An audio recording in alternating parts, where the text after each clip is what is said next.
welcome everybody to the NFL Divisional Day 1 Takeaways from the Compas.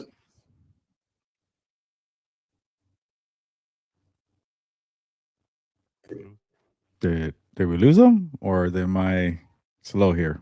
No, I can't hear him either. I never know if it's me or not. Yeah, we lost you, Fernando, for a bit. Oh, sorry. There we go. The Broncos advancing to the AFC Championship game.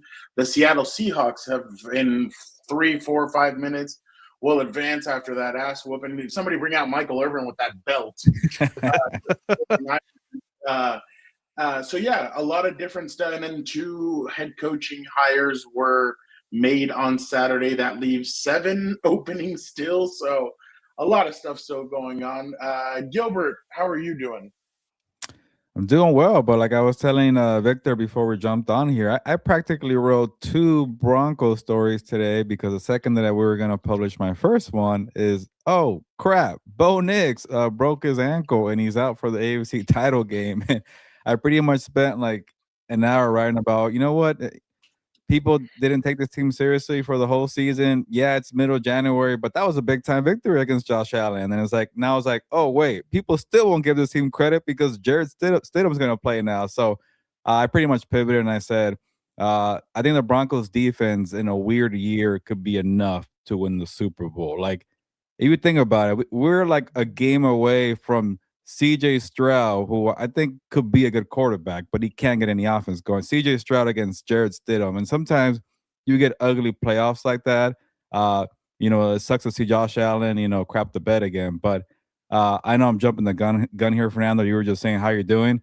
But that Broncos game was just so chaotic that I even forgot about the interception that the refs pretty much said, no, interception. We're nothing to see here. Let's move on. It was just a game filled with so much in the aftermath. This is going to be the scene at Mile High next week.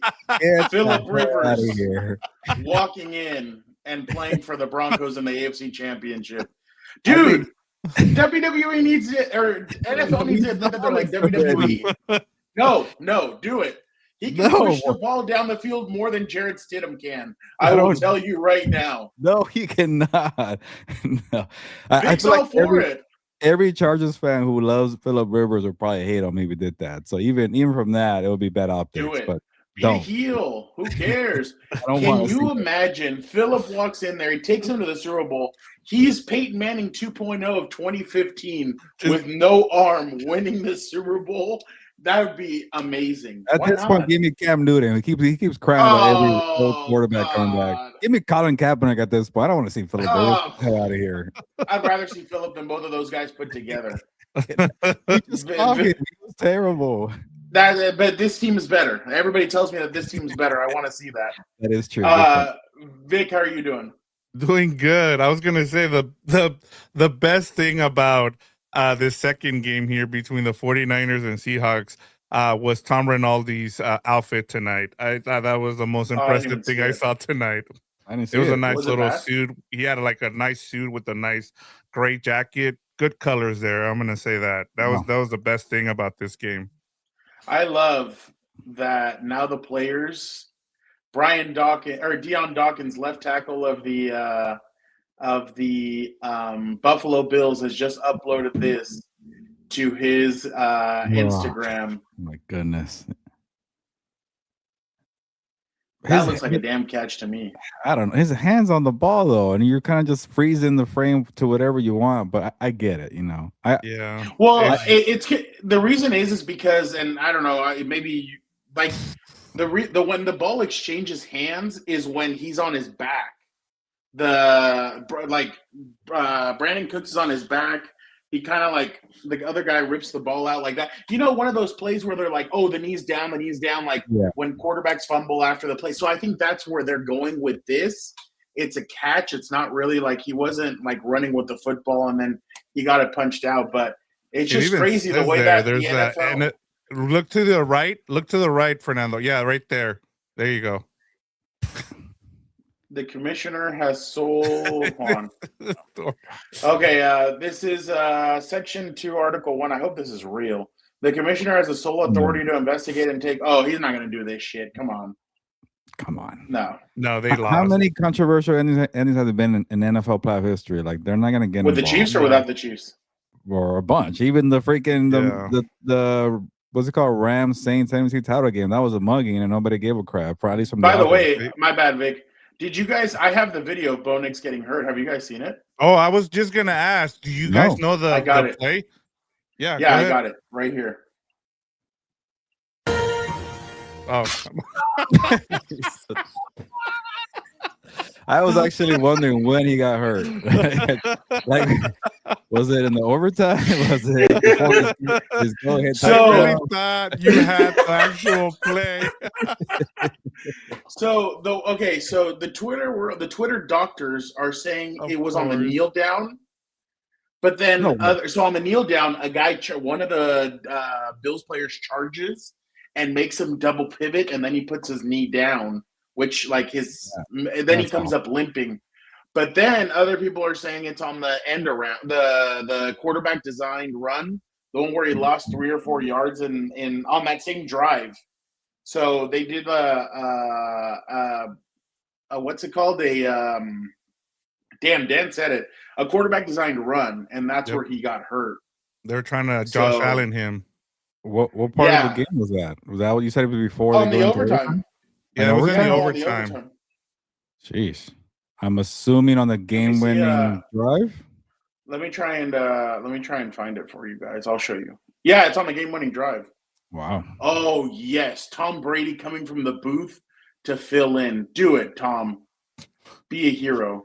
Why does nobody want to see Jared Stidham? Come on, he's been training all year for this, for his moment. And the second the get there, like, no, that's terrible. This is, and I was trying to remember the name of it. Was it something Cook that came in for Derek Carr with the Raiders, and then like Connor shit the bed against the Texans? It was the Texans. Yeah, it was the Texans. Yeah, but that. Oh yeah, was that? Oh yeah, I forget. That was 2016. Was that? But did he have a start before that or no? Yes, Derek Carr got hurt against the Colts, I think Christmas weekend, and then he got 2 starts plus the playoff game. Hey, Gilbert, aren't these the Vargas? My bad, I'm so sorry. Aren't these the Vargas sons?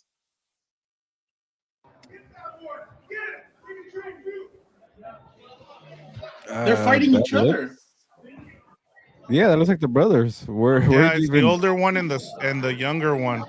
Okay. Actually, no, it's the older one and the middle one. Yeah, the older one and the little one. Yeah, the youngest one is the middle actually good. Yeah, you're right. Middle one. Middle one is the little one. I always forget. Yeah. Why are they fighting each other? Who knows? Yeah, they at least are showing more fight than the 49ers are right now. So yeah, that's the theme of the night. I'm still trying to find. Okay, here we go. Here's one.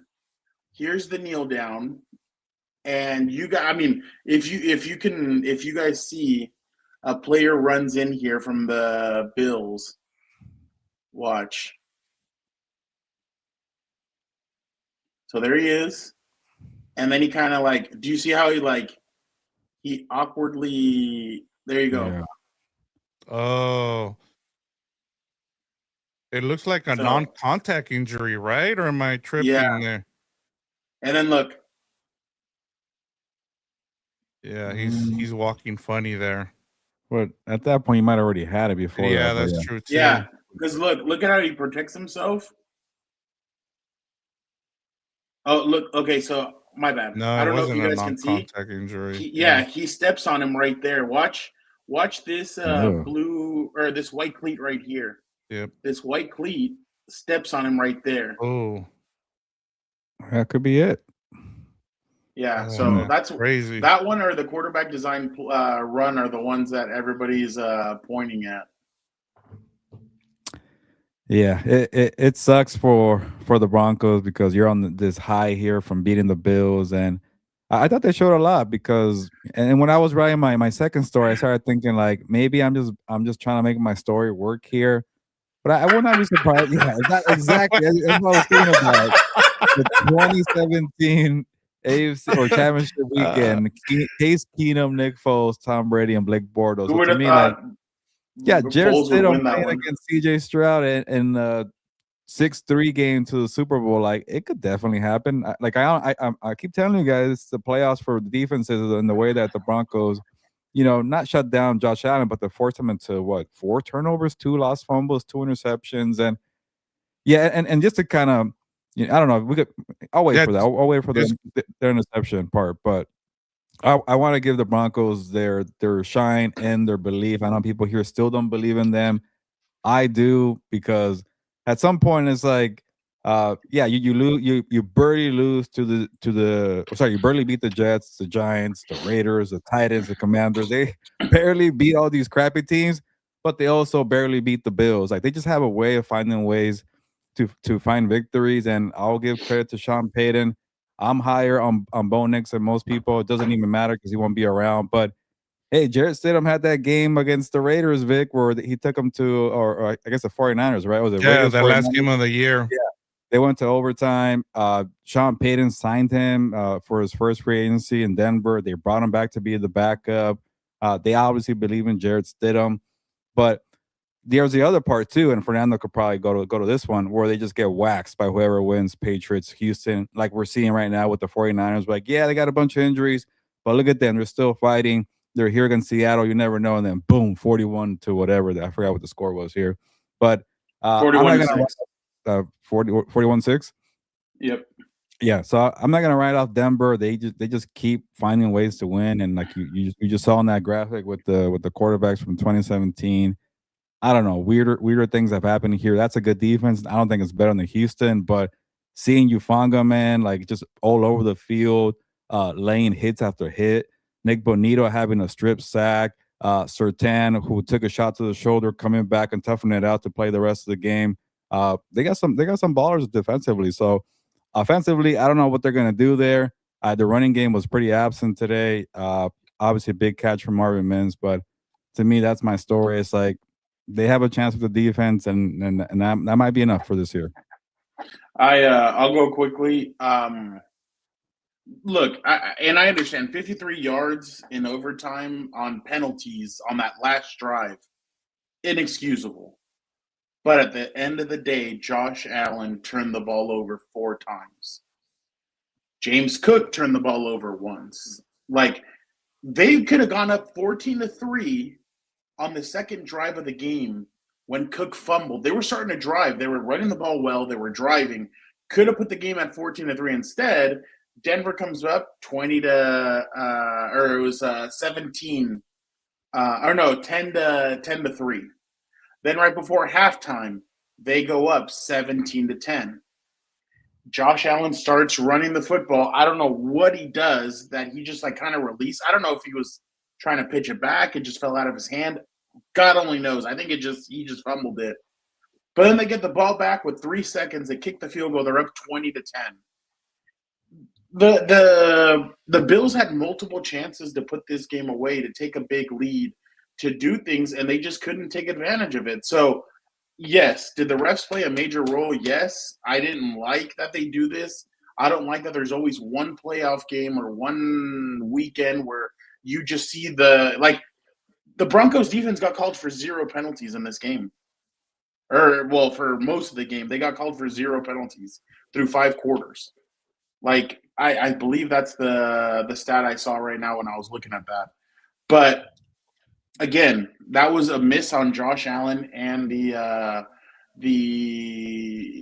his team. Now, I agree with you that the Broncos do deserve some credit for that. I mean, they do find stupid ways to win. Well, not stupid, but like they just always find a way to get it done. But yeah, the Denver had 3 penalties for 20 yards, and I think they were all on offense. So, but yeah, those 68 yards of penalties that the Bills got cost them. 53 of them were on the final drive. But again, I think this is a lot on Josh Allen and that offense. They turned the ball over. You couldn't expect much from the Bills. From the Bills defense, especially because obviously they haven't been good. but they've had moments this season in which they've stepped up. But today, they didn't have Hairston and they didn't have Terrell Bernard, one of their really good linebackers, which obviously is going to hurt. They didn't have Jordan Poyer. They didn't have Ty Johnson. They didn't have Maxwell Hairston. So those are four guys that obviously they're going to miss, three of them being on the defense. But again, kudos to Denver. They got the number 1 seed. They were able to rest. And now they're on to the AFC Championship. And but, yeah, I think a lot of this is on Josh Allen. A lot of it is on the offense. And a lot of it is their defense not being able to make the stops when they needed to. But, again, the turning point for me was that you could have gone up 14-3 on the second drive, and instead you fumbled the football. James Cook did. And I mean, that was a great hit by Alex Singleton, I think. Yeah. Good hit on him by him, but yeah, they turned the ball over 5 times. How do you expect to win when you do that? So, but yeah, Vic. I was just gonna say, for me, I'll keep it quick. And I'm with Gilbert here. The Broncos deserve a lot of credit. They got the number 1 seed. They got to play at home in the Mile High. You could see that the Bills were really struggling there towards the end, trying to gasp for air, just because that's why you want to have home field advantage in Denver, for that very reason. But I'll say 2 things here. The Broncos, I thought offensively, they kind of struggle, Gilbert. I want to say, like, in terms of, moving the ball. I thought Bo Nix was a little amped up in the first half, but every time you needed him to make the throw, he made it. So kudos to him. But to me, I go back to Josh Allen. This is all on Josh Allen and Sean McDermott. Like, their defense gave you a chance in this game. They gave you plenty of opportunities. You were up. What was it? I think they were up 3 or 1, and then they were up 1. So they came all the way back from a double digit, being down, and then they could have gone up 8 there towards the end of the fourth quarter, and they just couldn't do anything with it. And Josh Allen turned the ball over multiple times in this game. I'm sorry, but like, even with all the stuff that you saw from the defense, losing all those guys, the guys that Fernando talked about, you still had a chance to win this game. They gave you the ball back in overtime. Remember, guys, what was the biggest thing with Josh Allen was like, oh, I never got to touch the ball in overtime in the other 2 losses in overtime. This time they gave you the ball and you still couldn't capitalize on it. And so to me, this falls on Josh Allen, and like, the refs thing is going to probably let him off the hook here. But I feel like the responsibility falls on Josh Allen. This was your opportunity. There was none of the big quarterbacks were in this in the playoffs here, and you let one get away here. So that's my biggest takeaway from this game. Yeah, before we go, or at least I go on the Bills here, it kind of hit me right now that I think Bo Nix is starting to remind me of Jalen Hurts. Like there's something there that I like, but he's also very inconsistent, and I don't know if he's gonna figure that out. It's only his second year, about to be third. He is older, had a lot of college experience, but that's kind of been the story with Jalen Hurts. Like, he makes some great throws sometimes, has proven to be clutch, but there are just times where he just gets cold, and it's like, what are you doing here? But he's mobile. He can make plays that way. So, yeah. The pick he threw was ugly. Yeah, Bo Nix. Yeah. Yeah. But then he has moments like the throw to Marvin Mims Jr. That was a beautiful rainbow shot where only he could get it, and boom, that was just, it just shows a lot of moxie. Like, yeah, I'm here with Josh Allen going toe to toe. We pretty much blew a 23-10 lead, but here we are, 27-23 now.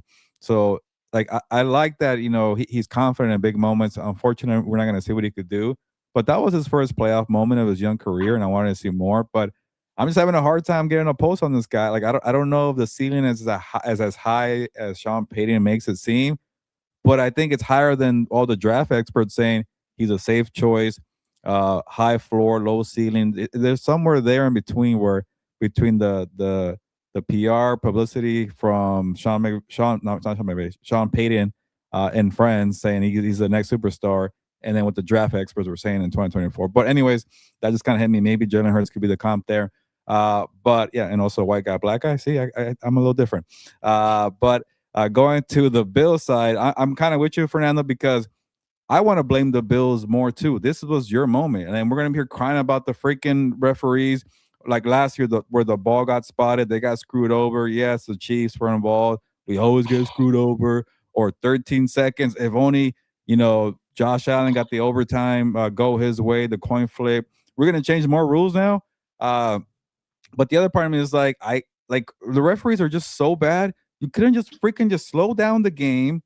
Watch that freaking review, even if you're not, even with your eyes closed, pretend like you're gonna take your time with the review here, because it took me some time to figure out, like, okay, fine, interception, but that's very damn close, and you're gonna just say no, we're good. And I feel for Sean McDermott, who I don't know, should he get fired? I don't know, but now there's that feeling of void of saying like, hey, let's run it back with these guys because they got screwed over, and is that really going to be good for Buffalo at the end of the day?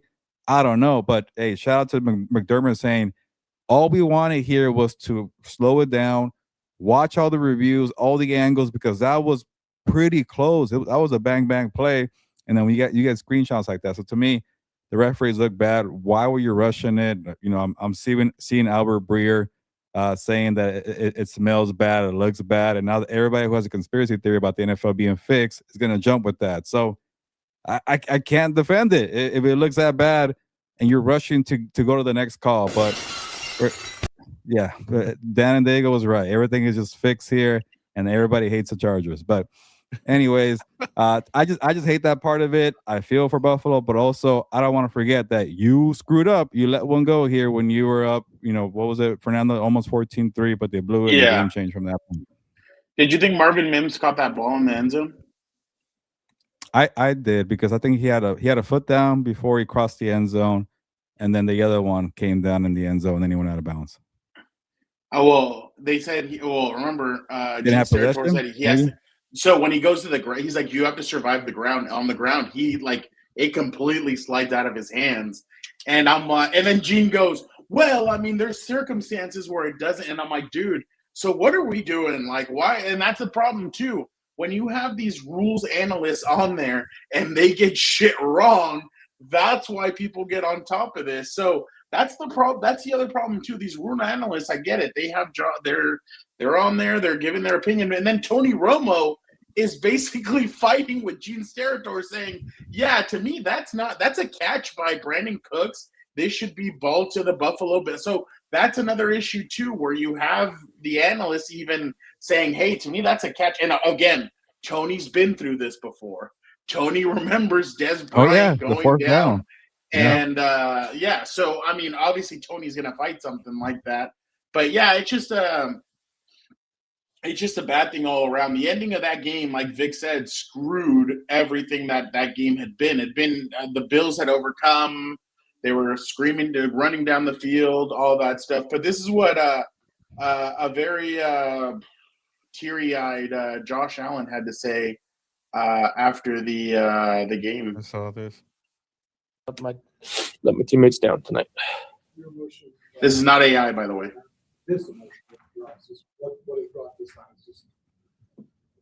Just missed opportunities throughout the game. It's been a long season. I hate how it ended, and that's it's going to stick with me for a long time. Have to review the film.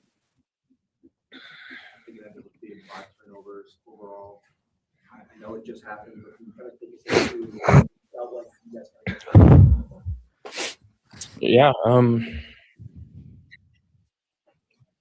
can't win with 5 turnovers.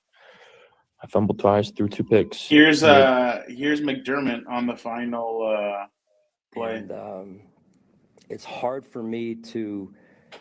I've had a chance to look at. It's hard for me to understand why it was ruled the way it was ruled. And if it is ruled that way, then why wasn't it slowed down? Just to make sure that we have this right. That would have made a lot of sense to me, to make sure that we have this thing right, because that he even took a timeout. Remember? The game. Yeah, and they still rushed the ball to 20, maybe they said, "No, we're good. Let's move on." Yeah, Yeah, no, that's the other part that makes this a little. Oh damn! Hold on, I missed a good. Hold on, my bad, Vic. I'm sorry. I missed a really good part on that. Here's what I wanted you to hear. This part. But I'm saying it because I'm standing up for Buffalo. Damn it, I'm standing up for us. Because what went on is not how it should go down, in my estimation. That plays. These guys spend 3 hours out there playing football, pouring their guts out, to not even say, hey, let's hold this thing down. That's why I'm bothered. In that moment, Tom McDermott saved this job. Even if it When you know how there's that sound like I'm wondering And how in this I got moment, he knew he fucked up. I wonder if he went into his 9/11 speech here. And Oh yeah, hell yeah! That would've been And here you fun. go. That would've Here's been- one for him. So does he get shit canned tomorrow? That's the big question. I don't think so. Enough is enough. I think they should. I really do, because they keep blowing it. But it's like, oh, look at the injuries. Oh, they got screwed. All this and that and then talking about, yeah, I'm gonna send them for Buffalo, and like talking about, oh, this is our year. We got screwed. There's gonna be something there. They're gonna like, you know what? We're back to finish this whatever the hell we started 20 years ago. Look what freaking Sean McDermott made friend of the show do. Like, what are we doing? The frustration of friend of the show. What are we doing? Well, I feel for Joey. Almost played in an AFC title game. He's never gone further than this round, right? Division. Yeah, he's never gone further. He wanted to talk to me at the Super Bowl. That's the thing. He's frustrated. He wanted to talk to me. He had a roughing the passer penalty too. It was a total meltdown by. It was roughing the penalty on the first pass interference. It was also a roughing the passer, but Joey gave him a good lick. I mean, but that's the thing. You do that in the first or second quarter. You don't do that in overtime. Like, I think the pass rush. See, this is another thing too. I think the pass rush got frustrated because they were not getting to Bo Nix. They couldn't hit him. They couldn't sack him. Hold on, let me see how many times. they didn't sack according him. to NFL, yeah, they didn't sack him once. Wow. They hit him 3 times, and that was Rosario. Rosu. He hit him 3 times. That was the only person that hit him. Rasu, I think. Like, that's pretty bad. So Cry about getting screwed when you can't even put a sack on the quarterback. I know that's that was really bad. But yeah, the Broncos move on to the AFC Championship. It'll be interesting to see if they. By the way, people are like, oh, now we've gone away from the Patriots conspiracy or from the Chiefs conspiracy theories, and we're back to the Patriots because people are like, oh, easiest road to the Super Bowl. Herbert didn't have an offensive line. No Nico Collins. Now it's going to be no Bo Nix, and the Patriots are back in the Super Bowl. If it's Patriots Seahawks, like, that'd be really boring. Patriots Seahawks? Nah. Yeah. You got Drake. You got a quarterback. You got Drake May. I can think of worse ones. What's the worst Super Bowl you can imagine right now? Anything involving Houston, the Broncos, and the Broncos. But yeah, you think Houston? I like watching their defense, but people are not gonna like the offense. So anything involving Denver, you know what? I was thinking about us. Like, who are we gonna interview on the Patriots? Like, if you're being honest, like, I think they don't there's have more that many characters. yeah, Drake May, actually, a good quarterback. Hunter Henry would be there, so that's a good. Maybe he remembers us. Yeah, Drake May, Milton Williams. I don't know. Is he a good character talking? I forget. But yeah, we're running out of superstars. But obviously, if the Rams make it, they have a bunch. Chicago will be interesting. You know, the freaking fan base will be alive and rocking. But we'll see. Yeah, bear down. All right. Let us get to how the game started tonight. And I use this on What's Up Bolts. and I did not get dinged. So hopefully we do not get dinged for this one. But this is how the game started with our good friend Will Gavin from the UK. In the middle of the field is Rashid Shaheed. So good. With it right on the E of the Seahawks, out at the 5-yard line, down to the 10, 15, 20, 25. Gets Max throw to man, gets a hole, 25, 40, all the way down to the 50-yard line. And tries to trip him up. 30, 35, 20, 25, 10, 5. Touchdown, Rashid Shaheed. The Seahawks take it 96 yards all the way for a touchdown. And there is a... He's so good. If I'm Prime, go spend the money on him. But you know why, right? Because European announcers are detailed. Are detail-oriented. Like he said, he started at the E in Seahawks, came up, grabbed the ball, and then like they're just so detail-oriented when they're describing a game that the guy's he's really good. And I think in the U.S. we've kind of gotten lazy with the way we do play-by-play in that sense. But that was a pretty good – I mean, that was awesome. The way to start it off, Shaheed, obviously San Diego guy, so shout out. But just obviously a 41-6 thrashing of the San Francisco 49ers. Again, I do not expect Kyle Shanahan to be on any kind of hot seat. It's just run it back again. They have a bunch of injuries. I don't know if you saw Sam's story in the Washington Post. He actually did a story on the power plant that's right next to. I'm surprised that the Washington Post picked it up, but yeah, he did a story on it, and now it's really starting to come alive. Okay. Did it sound like there was like a legit issue there? That's when Sam wrote about it? That supposedly a lot of former 49ers players believe that is a big deal. So I don't know. We'll see. But just Gilbert, old-fashioned ass whooping, 41-6. I thought I remember people were asking this week on Rich Eisen's show, which one do you think could be a blowout? And everybody was pointing to this one. I actually thought this would be I only said 49ers for shits and giggles, but yeah, the ass whooping was really bad. Dan, in one of those, when we were watching the game, he's like, dude, they're so dependent on Christian McCaffrey now that Kittle's out that all Seattle's doing is just double teaming him, getting right in front of him. They're pressuring Brock Purdy, and they can't do anything with it. So, Gilbert, your thoughts on this game? Because I mean, there's not really a lot. Yeah, there's not much to add besides I was right on this game. I'm 2-0 for the day. I got the Broncos and the Seahawks to win.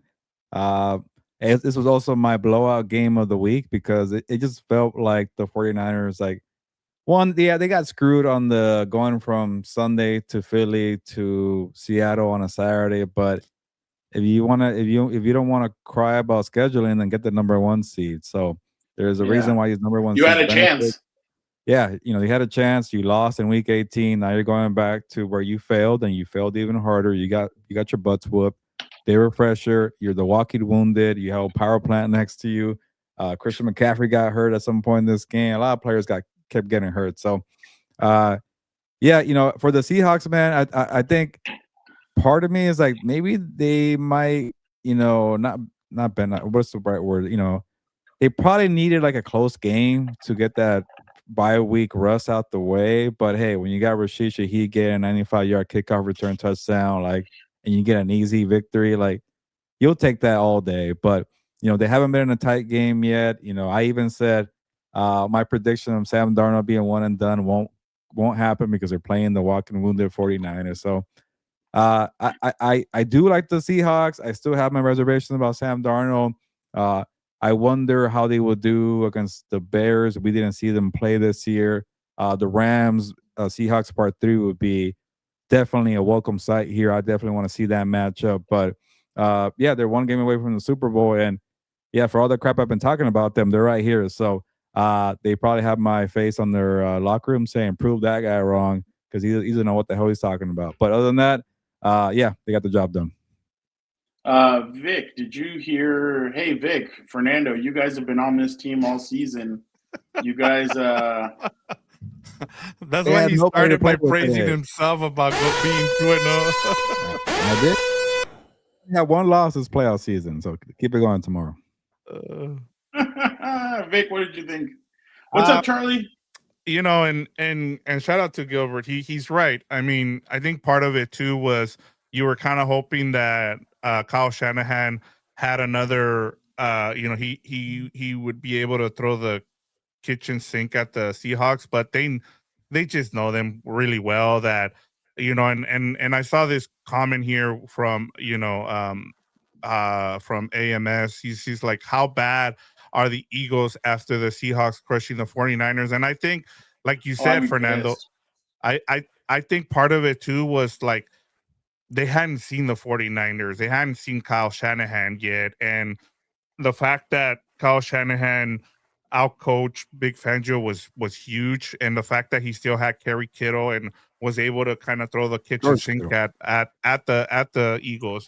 Not having that here, I think it's not an excuse, but the Seahawks, they were the better team here, and we'll see what happens with the next game. But if it's Bears Seahawks, just book the Seahawks to the Super Bowl at that point. I just don't know how they would match up well with them. I think the majority of the country is probably outside of Chicago is probably is hoping that it's Rams Seahawks because or the TV networks, because at this point we might have two snoozers in the title games next Sunday if it's not Rams and Seahawks.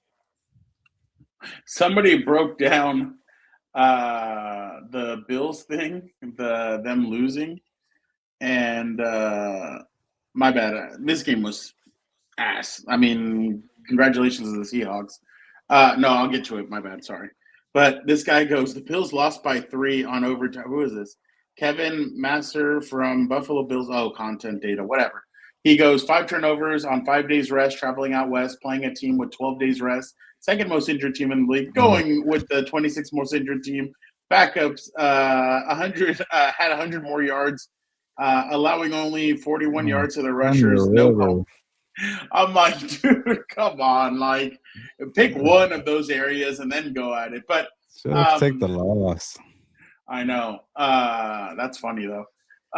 For this game, I mean, you got to give it credit. Now, Vic, I sort of agree with you, but Charbonnet, what's going to be up with him? Like, they need that 2 running back tandem to kind of move this offense. So I need to see what's up with Charbonnet. I think the Seahawks kind of threw us all for a loop. I think with the whole oblique thing and everybody's like, oh, Drew Lock is taking reps. They had Drew Lock take the reps before the game. Drew Lock and the other guy, the one from that other quarterback that they drafted, what's his name? Milrow from Alabama. Milrow, Jalen Milrow. They had those guys warm ups with the ones, and what's his name didn't warm up? Sam Darnold. So that was interesting, the way they kind of played that off.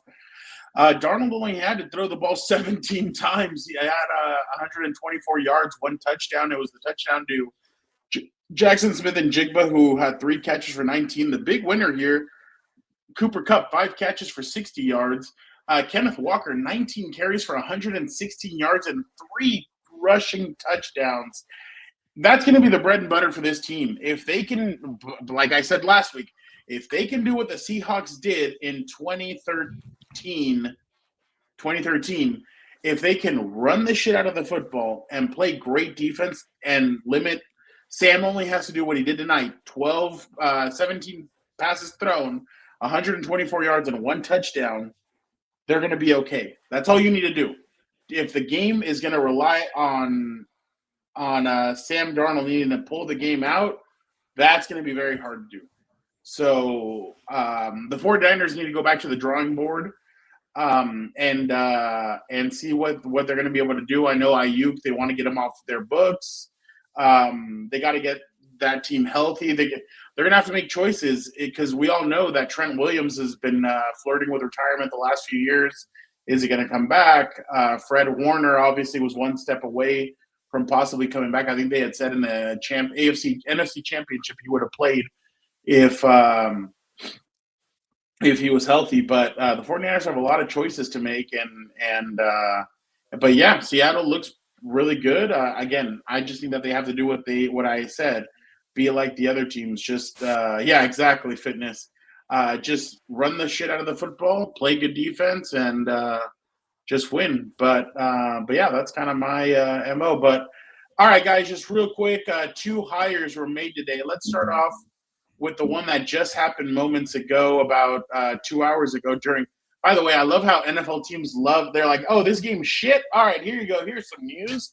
Kevin Stefanski gets hired by the Atlanta Falcons, 5-year contract. They're saying that the interim head coach that they had, what's his name? Jeff, their defensive coordinator. Oh, yeah. Jeff Albrecht. He might be staying as their defensive coordinator, and that supposedly they could hire Brian Callahan as their OC, former Titans head coach. Gilbert, is this you're awake, or is this you're asleep kind of hire? I feel like I'm neither. It's kind of like an even keel move here. And yeah, don't forget about Jeff Ulbrich, whose son, what did he say? He called Shedeur Sanders' ass? Or I forget what he said. No, he prank called Shedeur and told him that they were he prank called. Yeah. Okay. Yeah, forgot about the infamous moment in NFL draft history. But yeah, this one kind of makes a lot of sense. It like the thing with Stefanski though is like, yeah, he knows how to run an offense. It's been a minute because the ones in Cleveland the last 2 years were pretty bad, but he's capable of getting to the playoffs. He had some good years as the OC for the Vikings and Kirk Cousins. So I think for them, it's just like getting to that playoffs because they haven't gone to one since 2017. That's a long time for old man Arthur Blank. So if you're just looking for that next level, I think Stefanski could do that. I don't know if Stefanski is, on the tier where John Harbaugh was before, it got stale in Baltimore. But can you be a consistent winner? Because when you have Bijan in his prime, Drake London in his prime, you got some good draft picks offensively this year, and Jalen Walker and James Pierce. The jury's still out of Michael Penix Jr. So that's the other thing too. Like we saw, Stefanski work with young quarterbacks in Cleveland. There was a lot of clashing. I don't know if it's going to work with Penix, but I just hope that Blank and whoever the new GM is there is going to give Stefanski say, if like, hey man, I worked with Penix for 1 year. He's not my guy. Can we go draft one? You got to give him that power because so far the jury's still out on Penix. But other than that, you had to make this move with somebody safe, somebody who's a proven, winner of getting to the playoffs, because everything you invested in on that team, so many first rounders, Kyle Pitts, who might be a free agent or might be on the way out, also another promising player. So to me, you have to maximize this team. And if they lose again, it might be one of these fire sales in 2026 where you say, all right, Stefanski, do it with your players. You tried it with the other guys' players. It's not working. Vic, why don't you give your thoughts? I'm gonna just keep it simple. I think I texted. This is the definition of an Arthur Blank hire. He loves retreads. I mean, you go back to Dan Quinn ever since he made the playoffs. Like, go and hire a young mind. Like, instead of going and getting Stefanski, I don't know what grade Gilbert's gonna give this. I'm actually I want to know because I'm not a big fan of this, and maybe I'll be wrong. I've been wrong about some of these hires before, but I just think you could have done a lot better here. You could have gone out and gotten someone younger, but hey, he loves his retread. So, I mean, at this point, it's either you hire a defensive-minded guy or an offensive-minded guy, depending on which way people are telling you to go here. Like, you went and you hired, two, what is it? What are they called? These firms to help you hire these guys, this is what you came up with. Like, I could have done that. Yeah, exactly. Here you go. Good hire. There you go. But yeah, so that's my takeaway, Fernando. Yeah, what's the point? Yeah, if you're hiring Harbaugh, Stefanski, or a Tomlin or McDaniel, like, why the hell do we have a search firm? Like, get the hell out of here. Dude, they keep on saying that Tomlin's not coming back to the NFL. That's it. Yeah. That's but that's like easy. You don't need a search respect. firm to go talk to Tomlin or even like a outside the box. See, but yeah, I remember in 2013, the Chargers hired Ron Wolf, who's a big-time executive that was with multiple teams.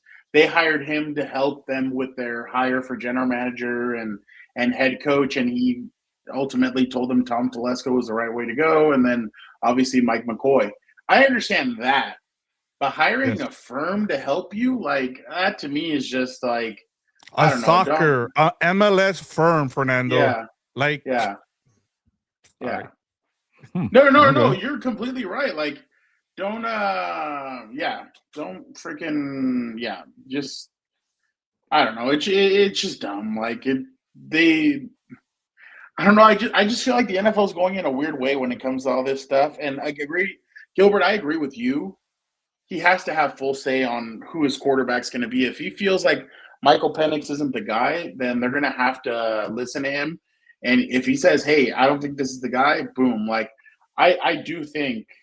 And by the way, they don't have that many draft picks. I think they have 5 this year, and they don't start until the second round. So I'm interested to see how Stefanski's going to manage all that stuff. And like you said, does Stefanski believe that Kyle Pitts is correct? Are they going to use him in the correct way? Because we've seen Arthur Smith pissed that away. All these guys. Hey, Charlie, hold on. Whoa, thank you, Charles. Charlie. All right, we got to answer this. Hold on.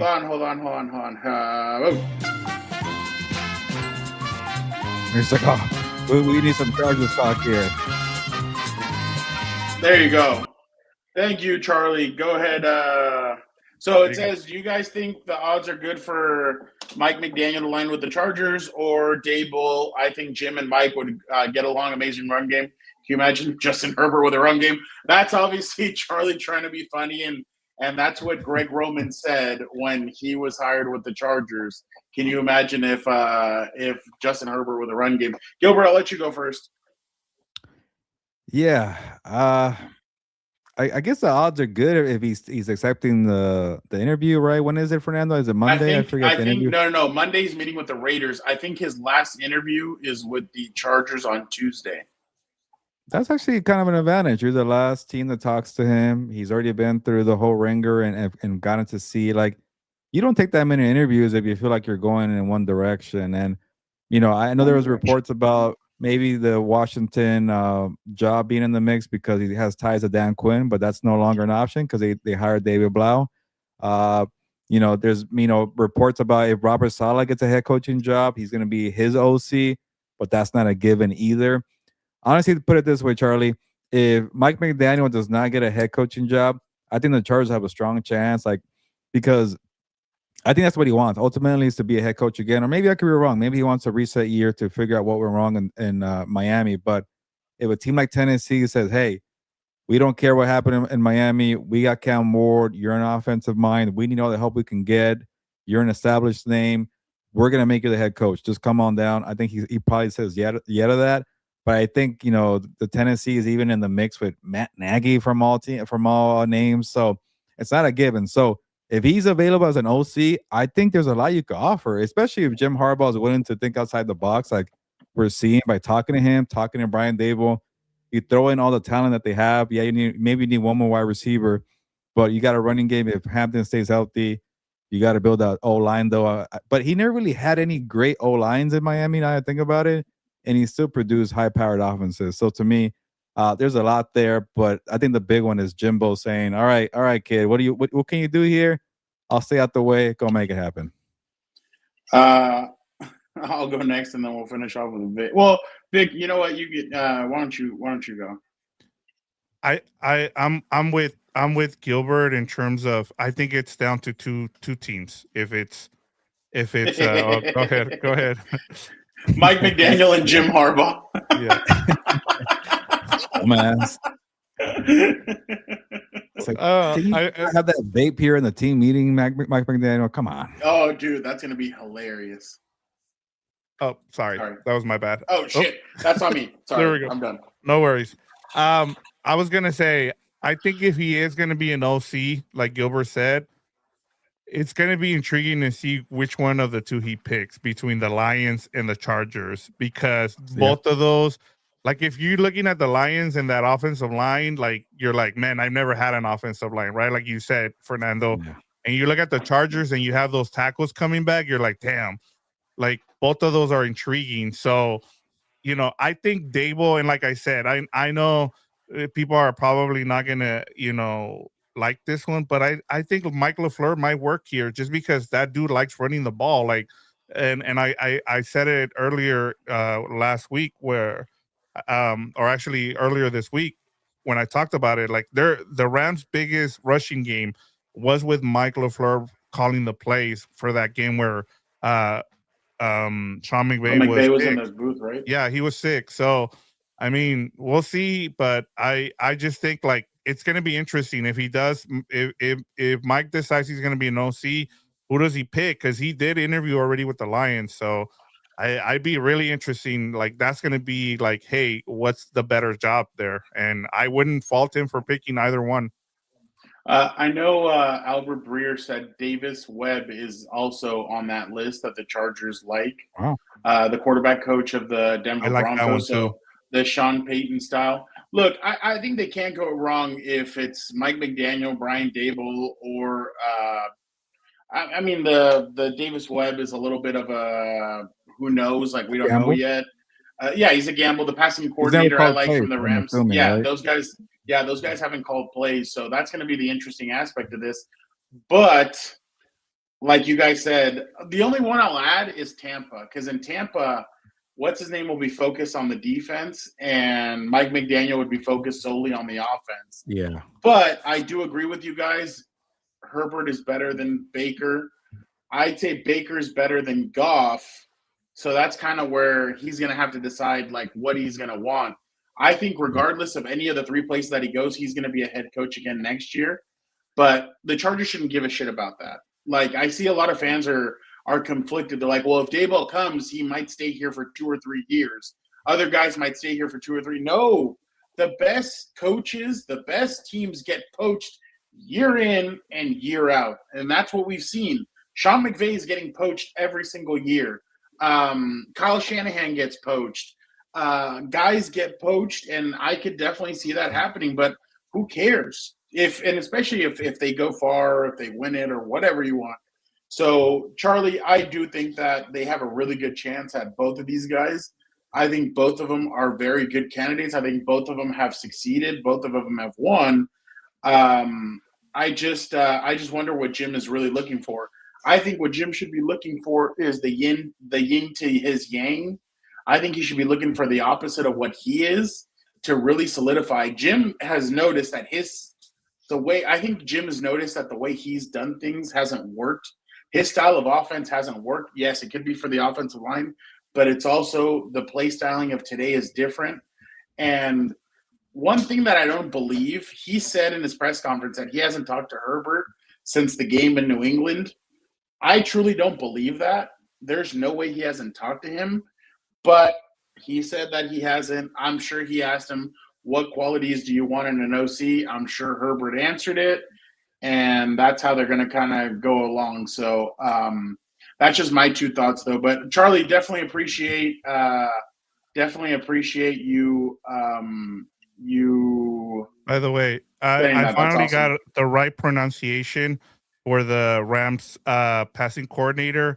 It is Nate Shieldhouse, like Shield House or Shield Haas. What made you say the other one, Vic? I was like, I don't know. I think I was listening to Peter Schrager, and he screwed me up. Yeah. I blame Peter Schrager.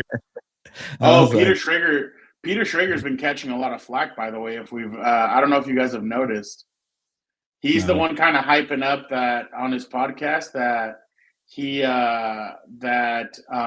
can't wait because that Sean McVay got really pissed off at the way that Ben Johnson's been treating LaFleur, and that he's taking notice. And he's gonna stand up for his friend. I'm like, oh, Peter Schrager. By the way, if anybody wants to see what Herbert's up to, today he was at a Madison Beer event. They're like, who's that? Bang bang Charger gang. What? That's a Niners thing. That's the Niners. Oh man, Charger fans must be pissed. Terrible. Get it right. All right. Lastly, this one was really interesting, guys. Wednesday, we were told that the John Harbaugh had been hired. on Thursday, Chris Rim asks Jim, "Hey, what are your thoughts on your brother getting hired by the Giants?" And he goes, "Is that official?" And then Joe Ortiz goes, "No, it is not. That's just a rumor." He's like, won't comment on it. So Nice. It's official.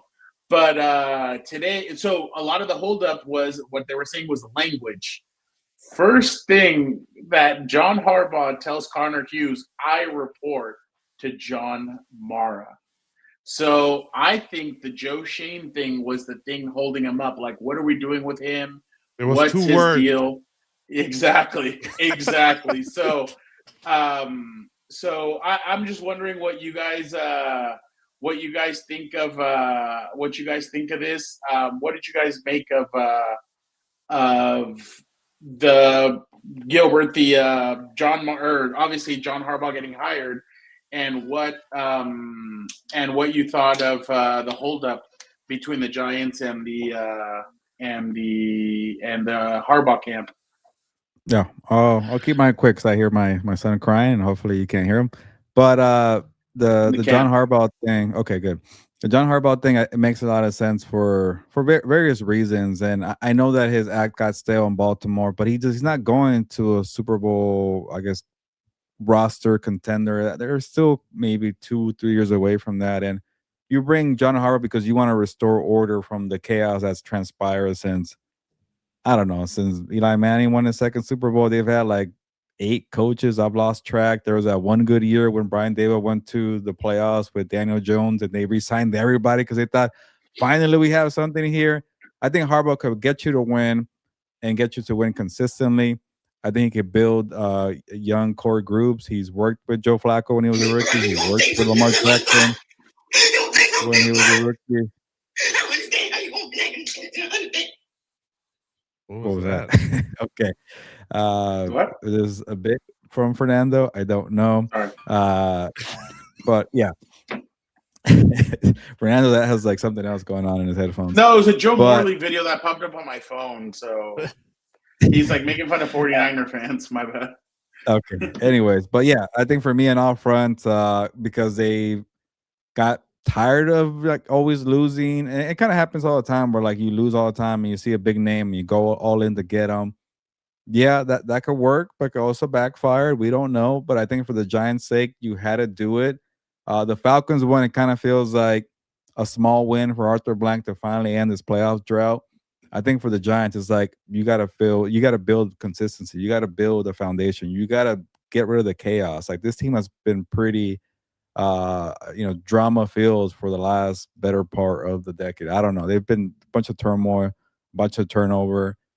They can't get crap right. So to me, I think you had to do it. It's a safe choice. It's an obvious choice. But I think for this franchise, if you admit that you're in a crappy situation where you're saying, Joe Shane, get the hell out of the way. I'm here to fix everything.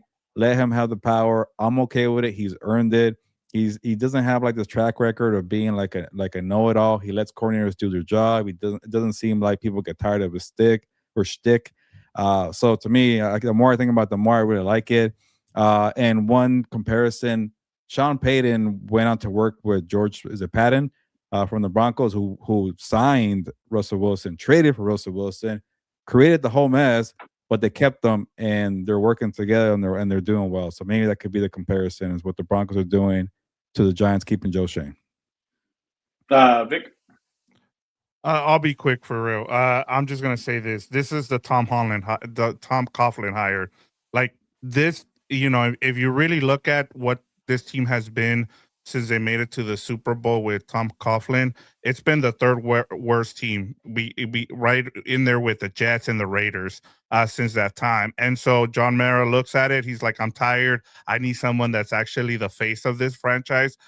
And he went and he hired John Harbaugh. Like that's why he's only gonna have to go and talk to John Mara from now on. Joe Shane is pretty much out of the picture here, like Gilbert said. Outside of like collaborating, this is like from top to bottom. This is all on John Harbaugh. Like how we've been talking about CEO coaches. Like he's not only the CEO right now, he's gonna be like the right hand person to the owner, just because they've gotten so desperate that they haven't been able to hit on their coach. and they pretty much gave him all the power. Now, this can be good or this could be bad. It just depends. We've seen it with guys like Bill Belichick and other guys where it can go really wrong.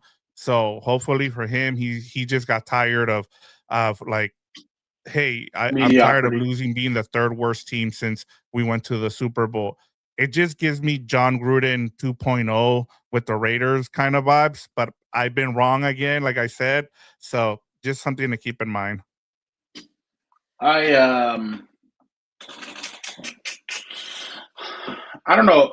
I again, no head coach has ever won a Super Bowl with two different teams. So that I have something when it comes to this. Will they be better? Maybe. Can Jackson Dart start sliding, start doing what he does? Who knows? I wish Hard Knocks would have gone, like, give me a real behind-the-scenes look. I would love to know when Joe Shane found out, hey, yeah, the Maras went to Baltimore. What do you mean they went to Baltimore? Yeah, they're down there meeting with John, and they didn't invite me. Like, that aspect of the whole thing was really crazy. But I'm sure I think Joe Shane, if he was on a short leash already, I think he's going to be on an even shorter one. The first disagreement that they have, they're probably going to shit can him. But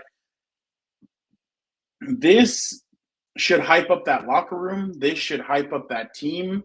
The edge rushers, they're going to feast. I'm interested to see. I think he's trying to bring Anthony Weaver as his defensive coordinator, I think I read.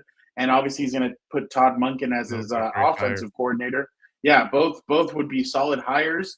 They got to work on the cornerbacks, but that pass rush that they have, I mean, they have Dexter Lawrence, they have Brian Burns. They have such a good defense already that they're going to need to work on the offense. They're going to need to improve that offensive line, improve that whole team. But yeah, I would love to see. And the thing is, John isn't as weird as Jim, so I can't see. Oh, I wish I would have seen the interaction between Cam Scatterbu and John Harbaugh, because he's not really like that. But he's probably like, hey, stay off of TikTok and stop doing those weird videos with that sketch fella, and start getting ready for the season, because this is going to be a tough season. But I think it does boost them. I think the NFC East is kind of like raising their eyebrow, like, oh shit, like all of a sudden who's the worst coach, Brian Schottenheimer or Dan Quinn in that division? So yeah, that just put the whole division on notice that the Giants are serious. I do agree with Vic in the sense of this could either be a really great thing or a really bad thing, and we still don't know what it's going to be. But I definitely think that it makes them tougher. It makes them stronger, and you're going to have a guy who, yes, in the back end, when things got stale, they would choke big leads. They would not win those games. But we have to remember, too, when he had Joe Flacco, they would win all those games. They would go into other people's homes, and they'd beat them on the road. That's how they won that Super Bowl. They played the Colts in Baltimore, and they went on the road to Denver. Then they went on the road to New England, and then they went to New Orleans for the Super Bowl, and they ended up beating the. By the way, one time when we were talking to Joe Ortiz, he said, "I can't talk about the Super Bowl victory in this place. Like, how do you think it makes me feel?" And I just started laughing. I'm like, that's pretty good, because he beat obviously Jim, but. We'll see what this hire is like, but 2 hires down, 7 more to go. We'll be back on Gilbert. Are we doing a Lunas Live? Yeah, let's do it. Yeah, it should be good. Okay. Lunas Live on Monday, and then obviously on Tuesday, the Four Compas show. And we'll be back to discuss on the Four Compas show, we'll break down the AFC and NFC championships. And Vic, maybe we take a look at what our season. Well, no, we can do that during the week off between the AFC championship and before departing for Radio Row. But yeah, appreciate everybody so much for checking out this edition of the NFL Divisional Round Takeaways. Thank you everybody for joining us. You guys were the best. Thank you to Vic. Thank you to Gilbert. But it's time to get out of here, and we'll see. By the way, Gilbert, you should be very, very nervous about tomorrow. You know why? You might be screwed. Your Texans might be screwed. Have you seen this little girl who has been choosing the games lately? Last week she went 0-6. Look at how she chose this week. She went 0-6. So it's the opposite. Oh no. Buffalo! 49ers! Oh no. Patriots! Oh wait, no, never mind. Oh, there we go. Okay, my bad. No, Gilbert, you're safe. Actually, my bad. Okay, all my picks are safe because I went opposite. I'm better than that little girl. There we go. By the way, please let's make this happen, Broncos. You have a couple days left. Let's just. Why not? Okay, all right. Let's get out of here. I do not want to see this twice in one season. You had me the first one around Rivers for the 5 years, and you're back. I got it, and after one game, I got tired of it. So yeah. All right, Gilbert, get us out of here. Yeah, let's move on here. Move on to day 2 of divisional round. Check out House of Horns for Rams Bears recap on Sunday night. Yeah, well, not too late. It's a 3:30 kickoff, so we won't be here as late as today, but join us tomorrow for that. And then obviously Monday, Lunes live for the entire divisional wrap up. We'll probably focus more on Rams, Bears, and Patriots, Texans, and then look ahead to the title games. But it's time to get out of here. And nos vamos, pues, vámonos.